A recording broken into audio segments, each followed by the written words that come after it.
Would have to be living under a rock to have not have heard of GLP-1s. They are everywhere you look.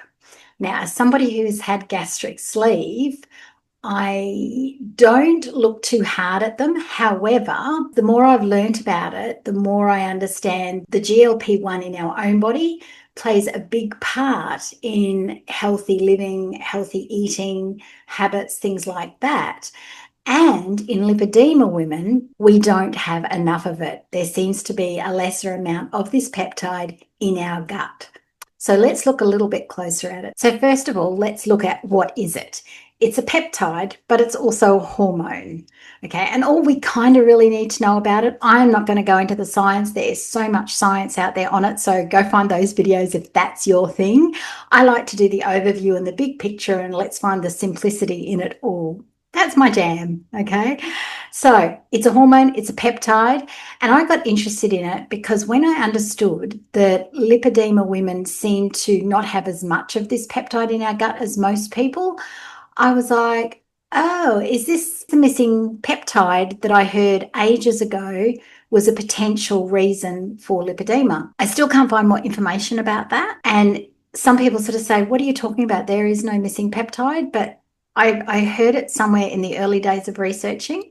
So whether or not it's GLP-1 or something else, I have no idea. However, GLP-1, what it does for the average person in the body is it reduces hunger levels, like it helps our hypothalamus to understand our hunger levels better. It makes us feel fuller. It slows the emptying in our stomach of the food once it's going down, so we feel fuller longer. It has anti-inflammatory properties, which makes sense why so many people with lipedema, it's an inflammatory disease and we suffer with pain. It increases brown fat activity. That's the fat that we want. That's the good fat. Believe it or not, there is good fat. I know.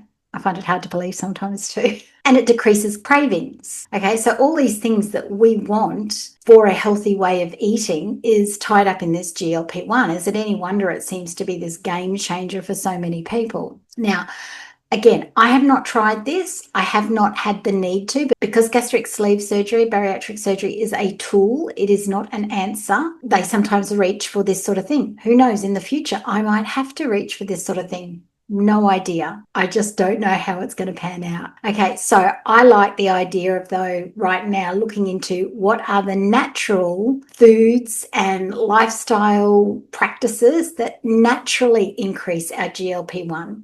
Now, when we have lipedema, from my understanding is we don't have no GLP-1, but we have lowered levels of them. So any way that we can increase that naturally has got to be good, right? Because the downsides of taking a GLP-1 is A, the money, how many people can afford it.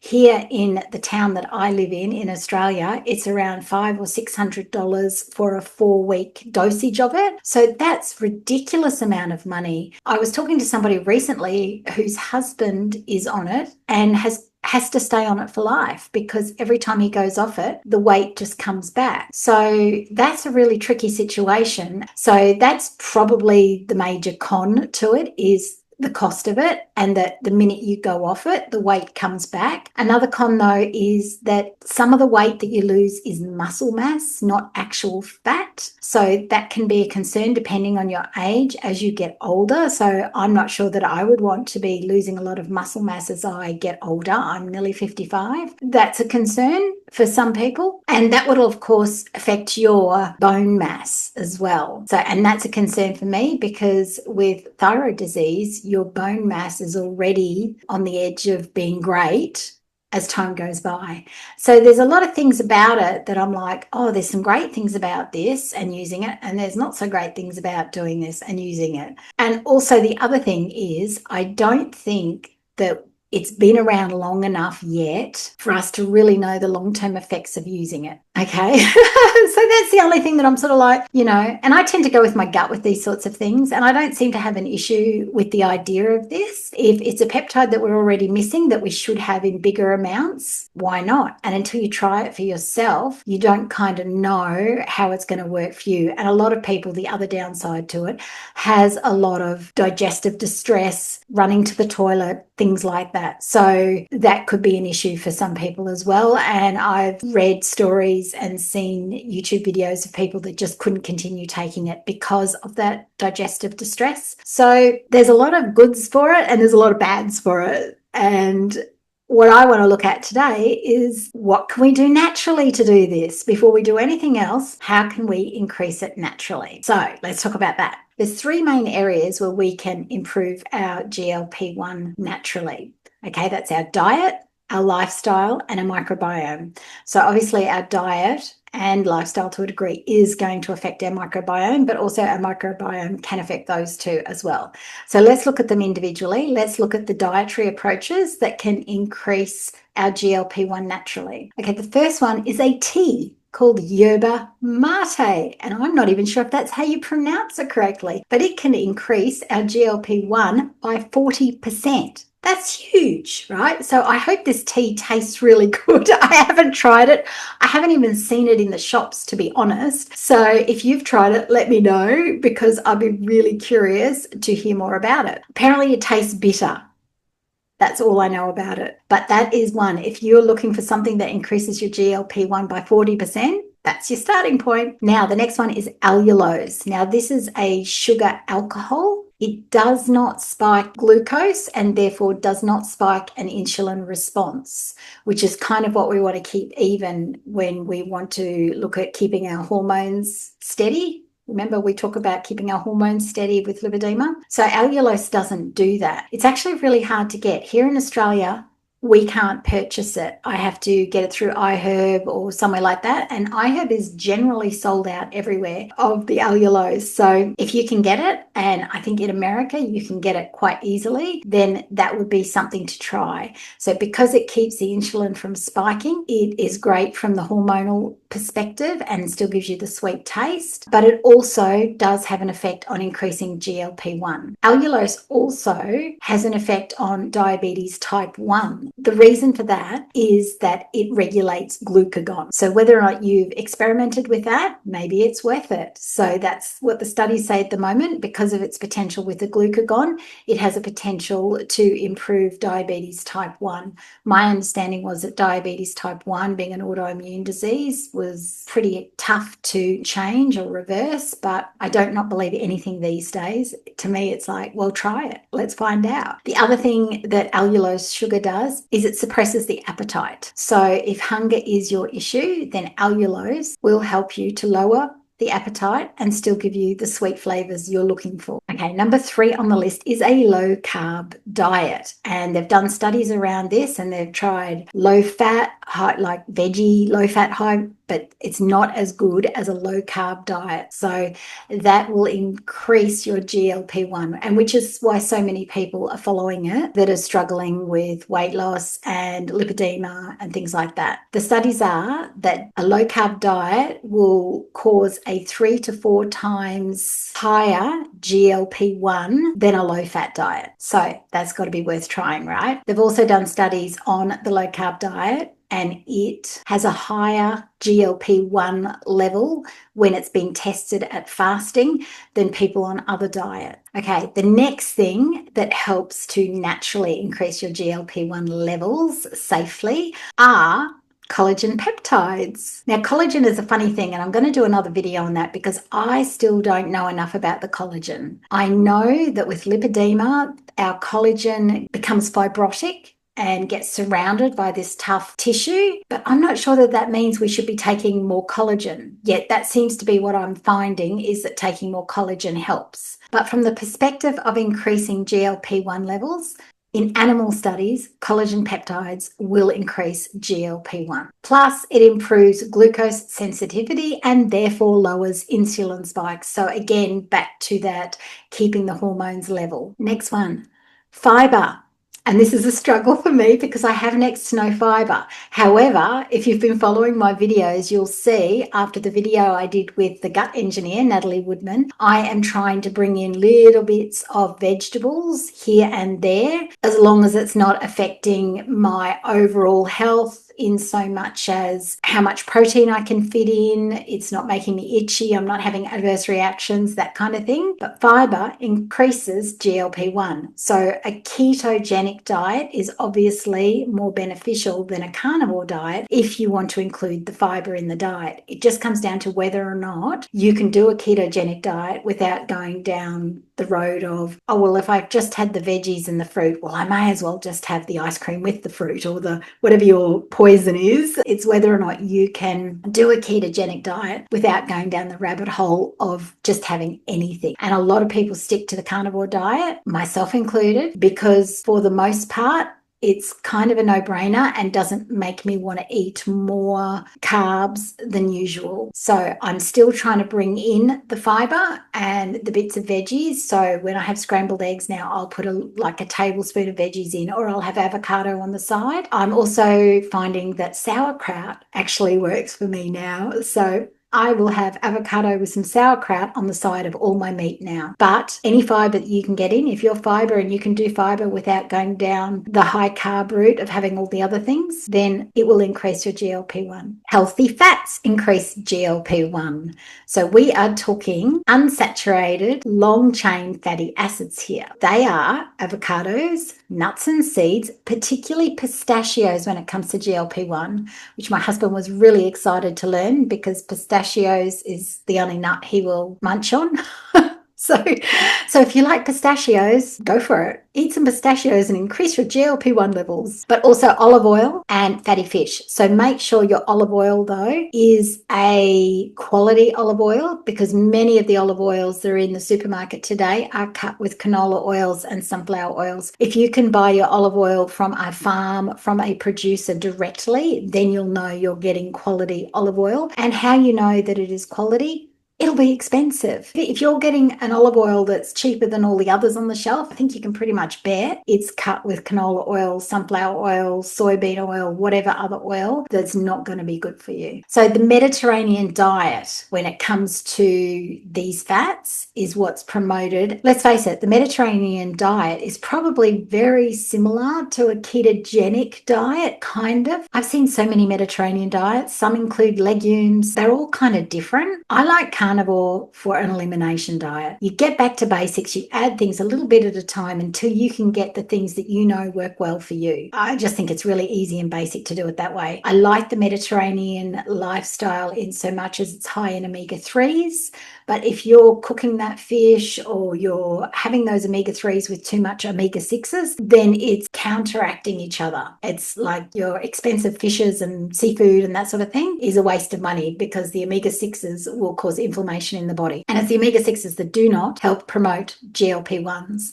whereas these long-chain fatty acids do. Okay, next thing on the list for natural GLP-1 promoters in our body is protein, but they've specifically said in studies that two things: eggs, which are full of choline, which helps the blood sugar as well. And I have to say, since I eat more eggs now than I ever used to, at least 3 every day. I have 3 for breakfast every day, and sometimes I might have some at dinner or other times of the day. I feel so much better for it. And yet we've all grown up, eggs, cholesterol, eggs are bad, eggs, heart disease, right? The more I eat of eggs, the better I actually feel. So again, you have to test it for yourself. But as far as the studies are concerned with natural GLP-1 promoters, then eggs are the go-to. The other protein they list in these studies is yogurt. I'm going to bet it's more like Greek yogurt that has been fermented differently or made differently. Obviously, it's not the yogurt that's already got the flavors in it and fruit in it, because they all come with artificial sugars and all that kind of thing. So it's got to be plain, pot set, potentially Greek yogurt that is going to increase the GLP-1s. Flavor it by all means yourself. Add some raspberries in it, add the blueberries in it, but get it plain and do it yourself. Maybe get some of that allulose that was higher up on the list and make it a sweet fruity yogurt, but you be in control of how you make that sweet fruity yogurt. Okay, the next thing on the list for improving GLP-1 levels naturally are flavonoids, but there are specific ones that they have mentioned in all the studies. So they are turmeric, and most people are aware of the amazing attributes that turmeric, also called curcumin, that's the active constituent in the turmeric, is called curcumin. So you can often buy that in tablet form, the curcumin. But turmeric if you're having curries and all that kind of thing, go for your life on the turmeric. Turmeric lattes, go for your life. It'll increase your GLP-1 levels naturally. The next one is cinnamon, and cinnamon is really good at keeping your blood sugars even and steady. It stops that glucose spike. So if you're having any kind of dessert, throw a bunch of cinnamon on there to help blunt that glucose spike. But it is also a GLP-1 improver. Rosemary is the other flavonoid that is listed there. So if you're loving veggies, roast veggies, whatever you do, throw in rosemary. Rosemary, I know, is very strong flavoring, and I've only ever enjoyed it with potato, and potato is not exactly low carb. So therefore, I don't have rosemary very often. But if you're into all those sorts of veggies, or the times that you do have veggies, maybe throwing in the rosemary will help blunt the spike and help improve your GLP-1 levels as you're eating that meal anyway. Can't hurt, right? And the fourth one on the list for flavonoids is green tea. Now, I'm going to say I'm not a green tea fan. I have tried so many times to get to love green tea, and every time I take a sip, it's like, I just can't do it.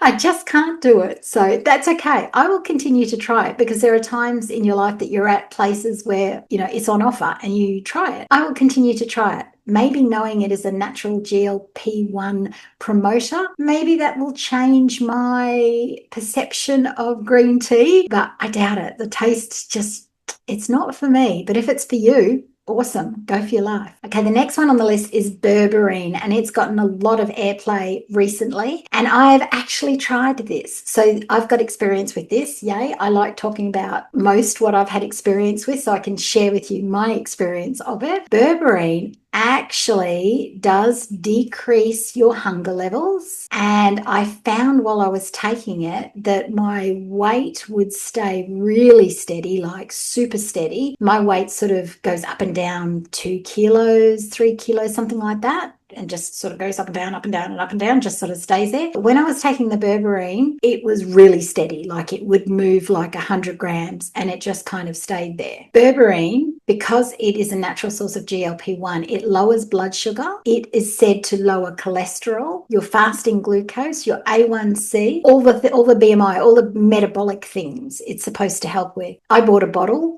and tried it for a bottle, and I have to say, yeah, from the GLP-1 promotion perspective, I felt like I wasn't hungry all the time. And I think I took that when I was eating more plants, so less carnivore, more plants. And at that point, plants just make me hungry all the time, because I can't get enough to satiate me after having a gastric sleeve. And that's a big reason why I kind of still go animal based, even though I try to promote the plants and I try to bring in the plants for my own self and the fiber and all the other things. I find that the more meat I eat, the more satiated I feel and the better I feel. So when I was having the berberine was when I was eating more plants and more of a normal diet, I suppose you would say. And it kept my weight stable, very like super stable, and it kept me from being hungry. If you can afford berberine, try and just find a good quality one. I was taking Panaxia, which is a brand I recommend, generally a practitioner brand, but if you can get a hold of that, that's the one that I would recommend. Okay, the next one on the list to promote GLP-1 naturally in your body are polyphenols. Now, what are polyphenols? I'm not going to go through an explanation of polyphenols. We're just going to talk about which polyphenols we need to eat. We're talking coffee, blueberries, and chocolate. What's not to love? Okay, polyphenols will promote GLP-1 in the body. It does that by supporting the gut microbiome. Along with coffee, chocolate, and blueberries, algae is another one. So we're talking algae, things like spirulina, that sort of thing is an algae. And last on that list for polyphenols, and the one that I'm most excited about because I've learned about this recently, is pomegranates. Now, many years ago, I went on an Ayurvedic retreat to a hospital in the south of India. Every day for 4 weeks while I was there, they gave me a whole pomegranate to eat. And I have to say, the pomegranates over there are amazing because you don't get red stuff all over you. But I found it really interesting that they gave you one every day. But That was for the health promoting benefits of the pomegranate that they told me in the end. I was like, why are you giving me pomegranate? Because I don't miss anything. I'm like, why are you giving me pomegranate every single day? And it was for this health promoting benefits. Now, what pomegranate does is grows a bacteria in your gut microbiome called Akkermansia. Now, they've studied this Akkermansia, and people who get cancer are lacking Akkermansia in their gut microbiome. That's my understanding of it. Okay, Dr. William Lee, he's got a lot of videos around this, but that is my understanding of it, is that without Akkermansia, you are more susceptible to getting cancer. Or cancer, apparently we've always got cancer in our body, but our body just knows what to do with it and how to kill it before it kills us, sort of thing. Pomegranates are one of the few things that will grow Akkermansia in the gut where we need it. Apparently, 8 ounces of pomegranate juice. Make sure if you're chasing after the juice that it is a freshly juiced pomegranate, not one in the supermarket or the grocery store that is full of sugars and all other kinds of things, or pasteurized or preserved, because that will not have that left in it. Akkermansia, pomegranates, but pomegranate in a salad, delicious. It gives these little bursts of sweetness throughout a salad or on a veggie. So check that out and see what you think. But knowing what it does in the body and knowing that it is a natural GLP-1 promoter, I'm a fan of the pomegranate. Okay, the very last thing on the list of natural GLP-1 promoters is butyrates, so short chain fatty acids. We get that from fiber and from butter. Interesting, right? Now, short-chain fatty acids from these ingredients actually promotes our cells to make more GLP-1. You want to increase your GLP-1? Then fiber, butter. Real butter, grass-fed butter, preferably. Okay, that was the dietary approach to increasing GLP-1 naturally in our body. That was a huge list. So surely there's a few on the list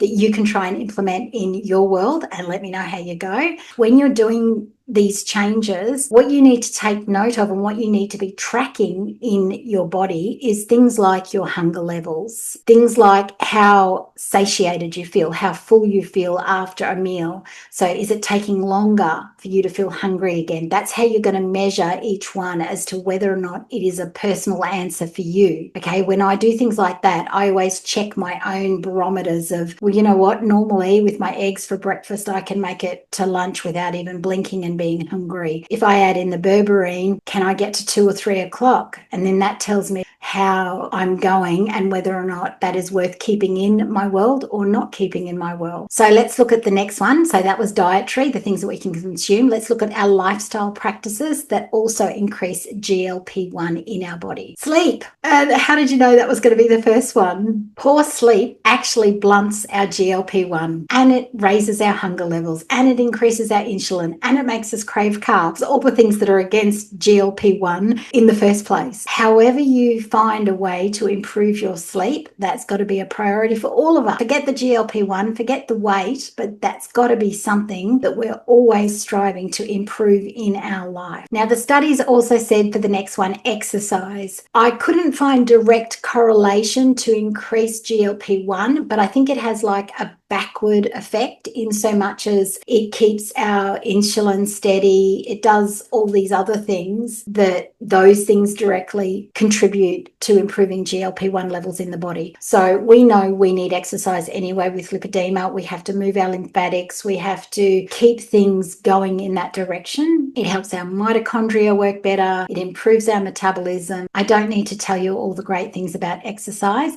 but I don't think it's a direct contributor to the GLP-1. I think it contributes to all the other things that contribute to improving GLP-1 in our body. The other thing I came across was intermittent fasting. However, that's not for everybody. Now, I know with a lot of women with autoimmune disease, intermittent fasting, particularly in thyroid disease, for example, can make things worse because it can cause your adrenals to go into fight or flight by going that too long without food. So it's not for everybody. There's a lot of doctors out there. So Dr. Mindy Perez, she talks about how you fast like a girl. So she does not recommend the standard traditional intermittent fasting for everyone. And I think there is no one thing that is standard and recommended for everyone, apart from don't eat processed foods, don't eat seed oils, don't eat sugar. They're like everybody can do that, or everybody should do that, I should say.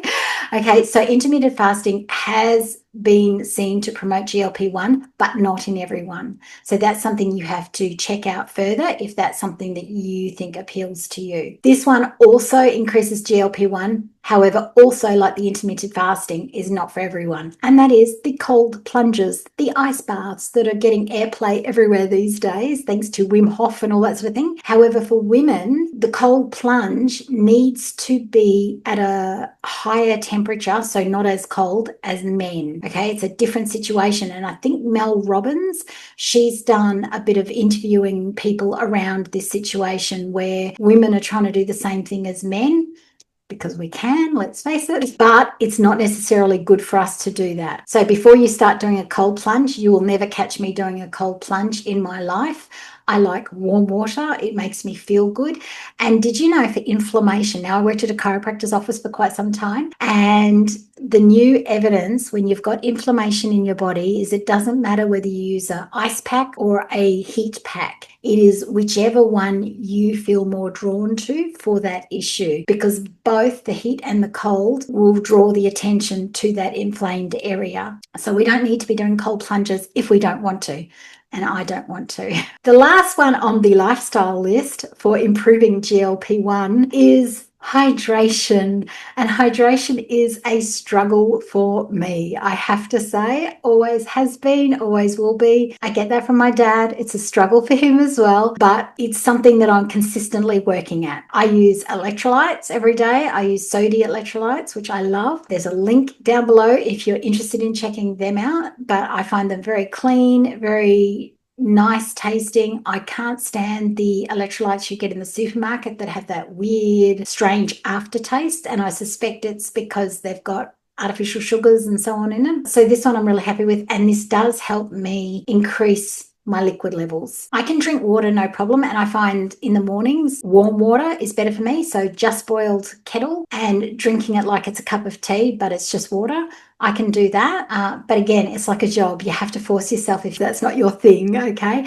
But it does help improve GLP-1 levels in the body naturally. So it's just another reason we need to drink more water and be more hydrated. Okay, so we've done the diet, we've done the lifestyle, and now we're doing the microbiome, which kind of has a crossover effect of improving GLP-1 levels. First of all, friendly bacteria. Anytime we can promote good bacteria in our gut, that will improve our GLP-1 levels. So butyrates that we talked about in the last section, the short chain fatty acids, basically any good guys in the gut. So if your gut microbiome, you know it's like way off, then maybe taking probiotics and things like that can help improve your microbiome to help increase GLP-1 levels naturally. Akkermansia, we talked about that in the dietary approach. Pomegranates. If you've not tried a pomegranate, then that's your first step. They are not cheap here in Australia. The last time I bought a pomegranate was about $8. It was huge like this, but $8 Australian. We have tried to grow a pomegranate tree in the front yard, and it just keeps dropping them off while they're still really tiny, and I don't know how to make that better. But anything that is really pricey, I've always tried to grow to see if I can get around that. If you can grow it, or if you've got someone that you know that grows them well, then that's your free GLP-1 promoter. Now, pomegranate, apart from Akkermansia, it also increases butyrate in the body and increases thermogenesis, so fat burning. So what's not to love about pomegranates? We need to learn to love them. Now, also for our microbiome, as I just touched on before, if you're not taking a probiotic, then that's probably your way forward, is to take a probiotic of any kind. It doesn't really matter. And I would always recommend that you take different strains, different brands. Don't ever take the same one all the time, because you want to introduce different strains of bacteria into your body. That's why we're supposed to eat all different fruits and veg, to introduce different strains of bacteria for a good gut garden. Now, the last one on the list is prebiotics, which are also in the polyphenols that we talked about, the coffee, the blueberries, and the chocolate. That's good chocolate, not the cheap crappy chocolate. Now, I've got a little story to tell you about prebiotics. I watched a documentary many years ago on SBS, CBS, I don't know, one of those channels, and they took this bunch of cowboys out in the middle of Australia somewhere. They took a poop test of all of them before they started. Then they took half of them. They gave them a probiotic every day, so a probiotic tablet every day. The other half, they fed them a prebiotic salad before each of their meals. So they had the same meals as the other cowboys, but they were given a bowl of, I think it had things in it like onion. Raw onion is a really good prebiotic, and chicory, and I don't know, there's a whole bunch of raw veggies plus cooked veggies. I think Jerusalem artichoke is really up there as a prebiotic. That was the only difference between these two groups of cowboys. And at the end, they retested their poop, and it was only like 10 days or something like that. The cowboys that weren't taking the probiotic but were eating the prebiotic salad before each meal, they are the one that had the biggest benefit in growing their microbiome to being more diverse, more beneficial to helping grow GLP-1 levels in the body. It wasn't a GLP-1 study. It was just they were comparing taking a probiotic and eating the prebiotics in so much as what it achieved in the body, which is great because eating those things doesn't cost us any more inherently in our grocery shop. It's just making sure we eat it, as opposed to buying a bottle of probiotics that can be quite costly and that sometimes we don't take and we forget about it and all those things. So if we can get a habit of bringing in prebiotic foods into our diet on an everyday basis, then that will naturally help our microbiome and in turn grow our GLP-1 levels, which is what we're trying to achieve, right? We want a life where we naturally have GLP-1 levels in higher amounts so that we don't have to pay these mega dollars to get the injection form. I'm not against the injection form if that's the way forward to get you out of wherever you're in. And I certainly wouldn't dismiss it for myself if I got to a point where I was like, oh, you know what? I think I need that. I'm hungry all the time, or I'm putting on weight. Like nothing I do, even the carnivore, is not seeming to keep it in check. I will not be opposed to trying that myself. I think there's purpose to everything, but as long as you're doing all the other things that you can possibly do to increase your GLP-1 naturally, then that will take over if you decide that you can't afford this anymore, or you've just done with it, or it doesn't agree with your gut and you have all the digestive disturbances with it. If you've taken them or if you're using them, can you share with others down below? Because I'd be really interested to know how you're going. And I have heard some really good stories of it working really well, particularly with the pain levels of lipedema. But don't forget, if you're on a high carb diet, one of the quickest ways to reduce your pain levels with lipedema is going on a low carb diet. The after effect of a low carb diet, as we've just learned today, is increasing your GLP-1 levels naturally.